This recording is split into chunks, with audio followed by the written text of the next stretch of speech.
સુરતમાં પતંગની દોરીના કારણે એક જ પરિવારના 3 લોકોના મોત નિપજ્યા છે।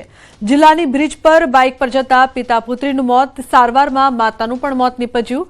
દોરી વાગતા એક જ પરિવારના 3 લોકોના મોત, પરિવારમાં શોકનો માહોલ। બ્રિજ પર પતંગની દોરી આવી જતા અકસ્માત સર્જાયો હતો। તો પિતા બાઇક પરથી નીચે પટકાયા હતા। બાઇક બ્રિજ નીચે પાર્ક કરેલી રિક્ષા પર પડી હતી।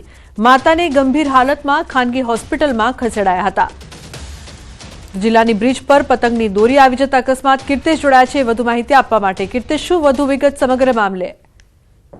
બિલકુલ લૂપના જે પ્રકારે ઉત્તરાયણ ચાલી રહી છે અને ઉત્તરાયણની કાતિલ દોરી જીવલેણ સાબિત થતી હોય છે, ત્યારે એક જ પરિવારમાં 3 લોકોના મોતને લઈને પરિવાર સાથે સમગ્ર વિસ્તારમાં શોકનું મોજું પડી વળ્યું છે। કારણ કે ગઈકાલે જિલ્લાની બ્રિજ પરથી એક જ પરિવારના પિતા પુત્રી અને માતા પસાર થઈ રહ્યા હતા। તે સમયે પતંગની દોરી આવી જતા પિતા 30 ફૂટ ઉપર બ્રિજથી નીચે રિક્ષા ઉપર પડ્યા હતા, જેને લઈને પિતા અને પુત્રીનું ઘટના સ્થળે જ મોત થયું હતું। જ્યારે માતાને ગંભીર ઈજા થતા તેમને સારવાર અર્થે ખાનગી હોસ્પિટલમાં ખસેડવામાં આવ્યા હતા। ત્યાં ગઈકાલ મોડી રાત્રે ઘટના બની હતી। ગઈકાલથી આજ દિન દરમિયાન સારવાર બાદ આજે માતાએ પણ જીવ છોડી દીધો છે। એટલે કે એક જ પરિવારમાં 3 લોકોના મોતને લઈને ઉત્તરાયણ એક જ પરિવાર માટે જીવલેણ સાબિત થઈ છે।